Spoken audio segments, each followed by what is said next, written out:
You've probably seen this video before of Billy doing this incredible 300-foot wheel stand at Magnolia. We won $10,000 that night, but there's a story behind it.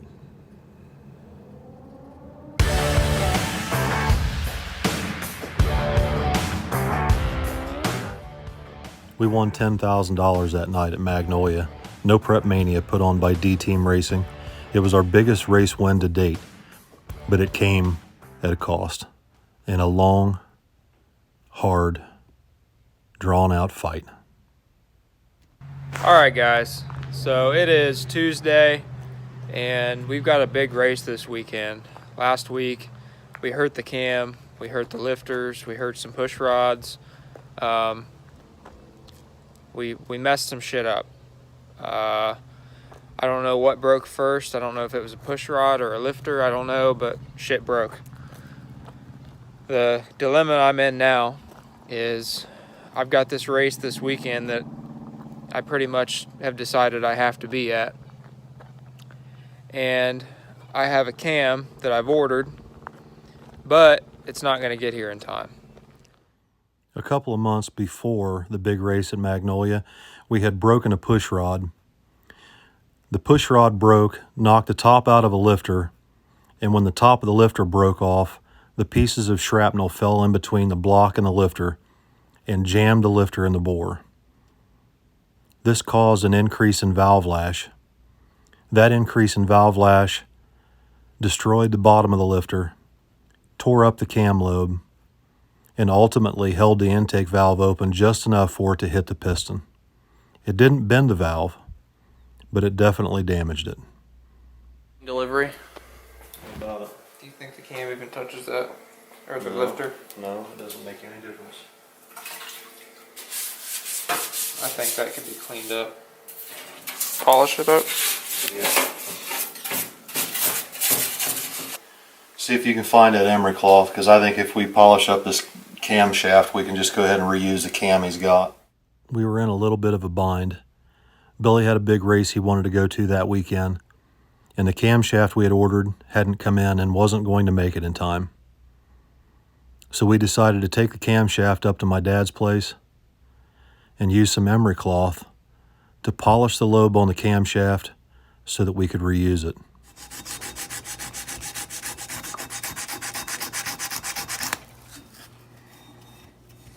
Looks like it's cleaning up.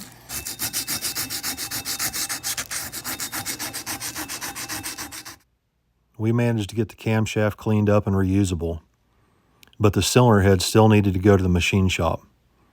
Over the next 2 days, I had urged Billy to please take the cylinder head up to the machine shop and have the valve either replaced or at least checked.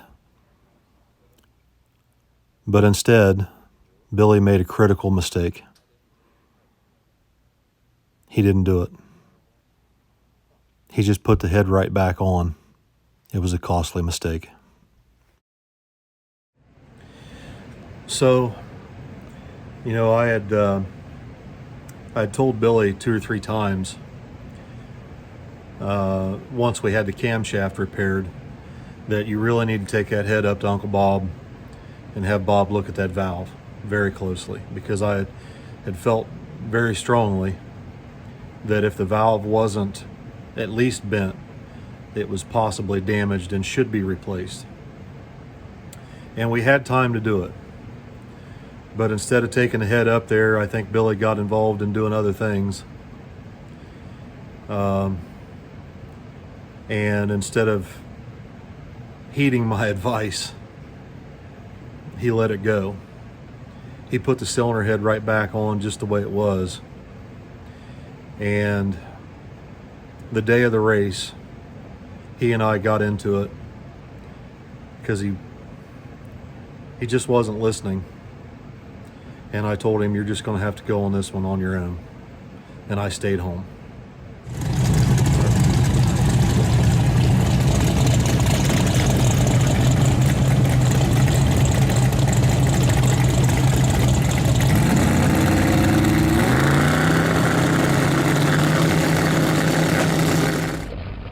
The engine coughed back through the carburetor one time as he was trying to get on the two-step. As you can see there, little puff of smoke out the driver's side. At about 200 feet out, the valve breaks off the stem, destroying the piston, destroying the block, destroying the entire engine. He wins the round with a blown up engine, but can't make it back for round two.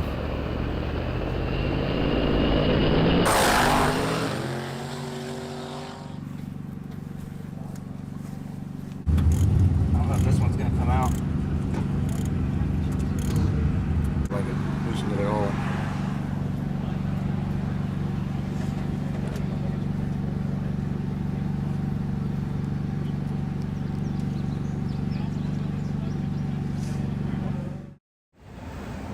One of the hardest things for me, being a father, is having to sit back and watch your kids learn life lessons the hard way.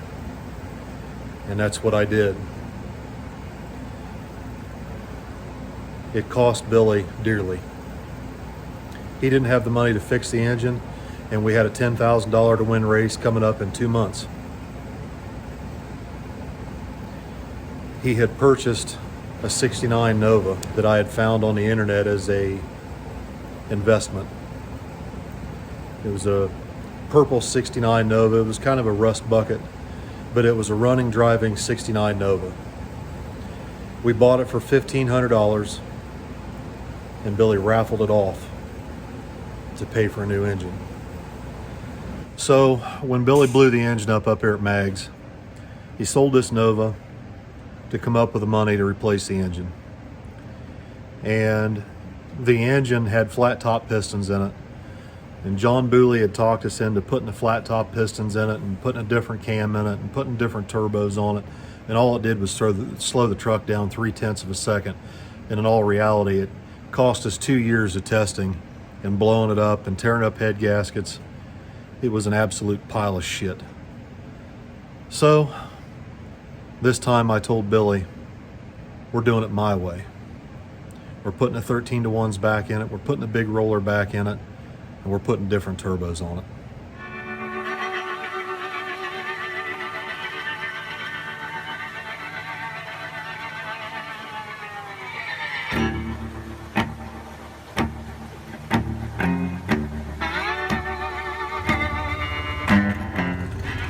By this time, it was the end of August, beginning of July, and we were trying to get that Shiners movie put up on YouTube.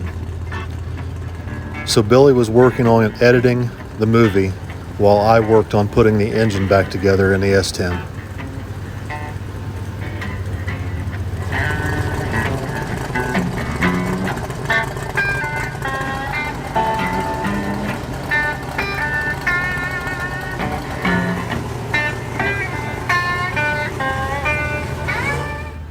From the moment we heard it fire for the first time, we knew the little small block was back. It hadn't sounded that good in a long, long time.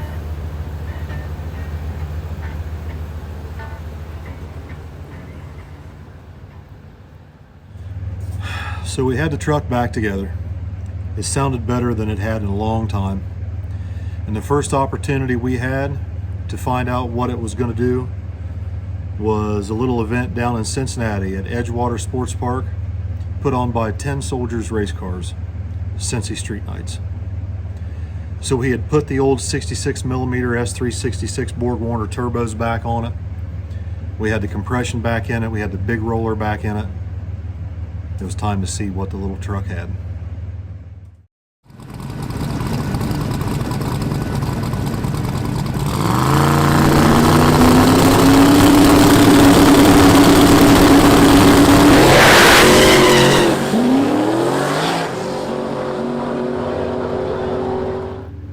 The little truck was definitely making more power. We missed the tune-up off the trailer and spun the tires, but still got the win. We managed to end up going down to the quarterfinals that night, and I think the thing got rained out. Unfortunately, we had another rain shower move in, and they have a curfew here of 12. It's 11:20. I don't think we're going to get the race in tonight, so they're going to go ahead and split the pot. It was $5,000 to win. We might go home with a little change. I think we had maybe 8 cars left, maybe less, so should be decent. I'm happy. The truck made its best mile an hour tonight, best pass ever on low boost, on 23 pounds, on no prep, on slicks, on these old dump truck turbos, these old 66 millimeter turbos. So everybody that was hating, saying that my 71s were outperforming my 66s and I had other issues, yeah, you're wrong, because they made a lick tonight, and I think we had a hot rod. We had one of the fastest cars here, so we're gonna put the precisions on next week anyhow, so it don't matter too much. But I am happy that you know, I was right about the turbos being too small on the exhaust side. Everybody said, well, they're the same compressor wheel. Well, they're not the same housing. Even if it's a divided housing, the housing's a little bit bigger, and that was enough to get it a whole lot faster on low boost. So I'm happy with it. We're gonna go to Marion tomorrow, hopefully race there if it doesn't rain. So stay tuned for that. The next night, we were at Marion County Raceway, one of our favorite no-prep tracks in the state of Ohio. We had the little 66 millimeter turbos on, we had the compression, we had the boost, we had the power that we hadn't had in 2 years. We were ready to see what we could do with it.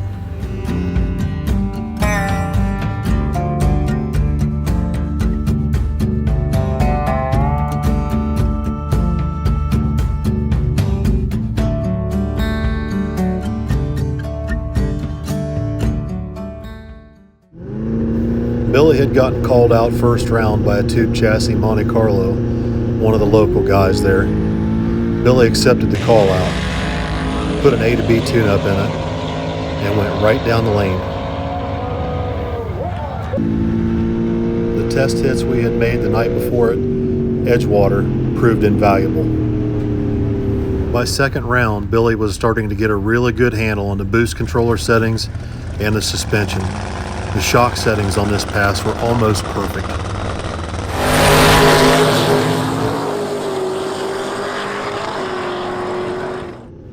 Things were starting to look up. For the first time in 2 years, the truck was finally doing what it should be doing, and it was rolling. Now, not only were we trying to race Billy's truck, we were also trying to race Tommy's truck and promote races, and we did the short film. To say that we had the candle burning at both ends is an understatement. If you wonder why I look tired, if you wonder why I sound maybe a little depressed sometimes, it's because I am tired. I'm telling you right now, we have worked our asses off the last few years, and 2020 was off the hook.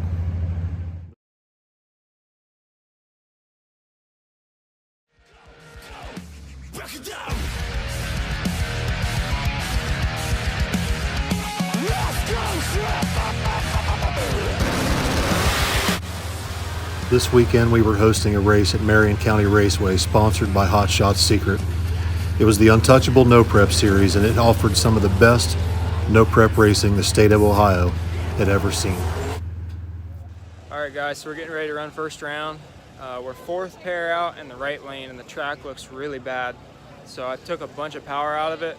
It's gonna be tricky because I just put this engine in and it's making a lot more power than before. So my boost settings are a little bit tricky, but I think we should be able to make the best of it. I can drive it if I need to. We're racing a black F-body Trans Am, looks like a turbo LS. So wish him good luck and safe race. As we came up for first round, we were really unsure of what the truck was going to do. We had made some test hits on our test spot, and the truck was making considerably more power than it had in 2 years. So we had it turned way down, just hoping for the best. A to B, that's what we were shooting for.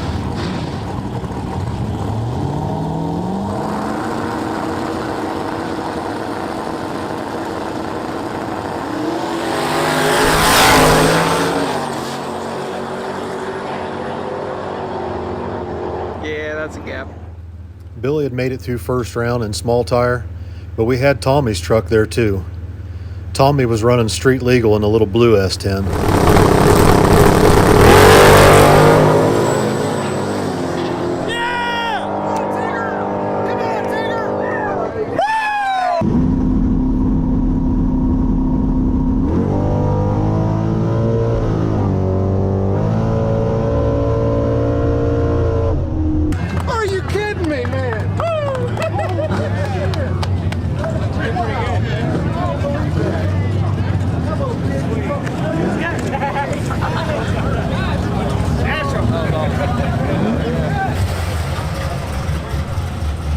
Good f***ing job, man.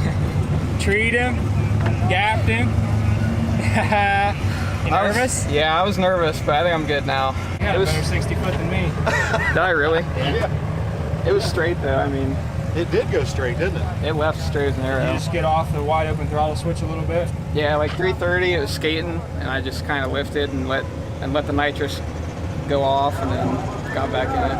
Good shit. Tommy's truck had gone a 129 60 foot or a 127, I can't remember. So I knew the track was coming around. The sun had gone down, things were cooling off. But Billy had himself in a predicament. He was making more power than he had in a long time, and he had a fairly hot tune-up in the truck. I warned him, it's going to go straight on the bumper.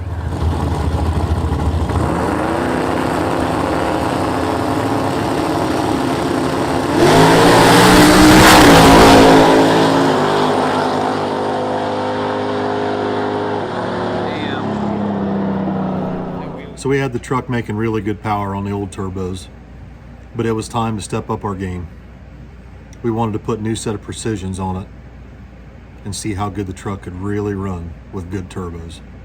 So we took the truck down to AJ Luckett in Zanesville, dropped it off, and he swapped out the old Borg Warner S366s for a brand new pair of precision 7675s and 60 millimeter wastegates.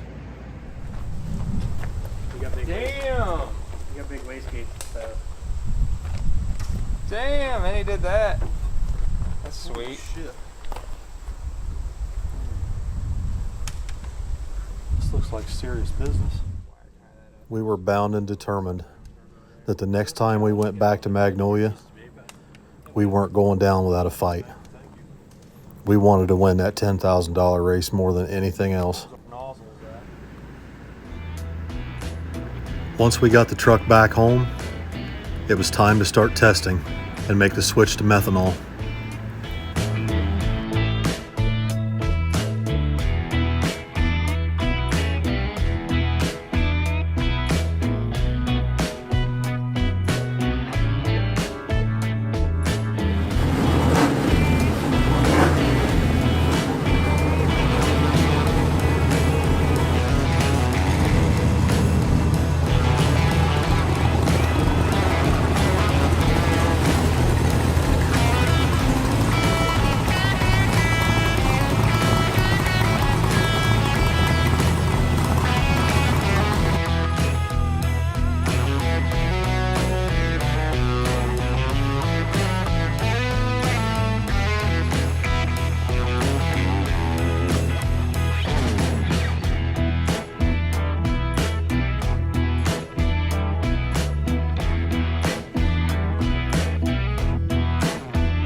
When we switched the carburetor over from E85 to methanol, it took a little bit of getting used to.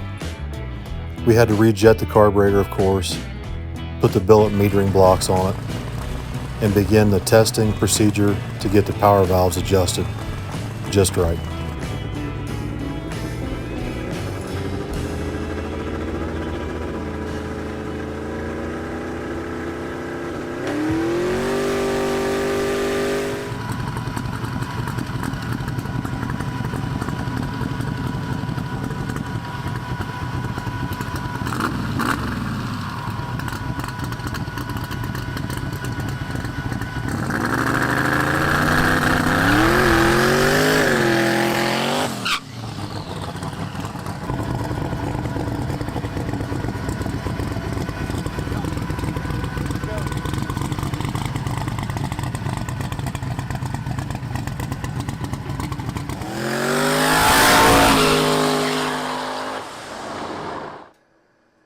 I had made up my mind that this thing was going to be absolutely as good as I could possibly get it before we headed back up to Magnolia with it. It had to be perfect. Next time on SRC Garage, we head to a private test session at Marion County to get ready for the $10,000 race at Magnolia. It lost ignition when it came down. Really? It just shut off. It was one problem after another, right to the last second before race day.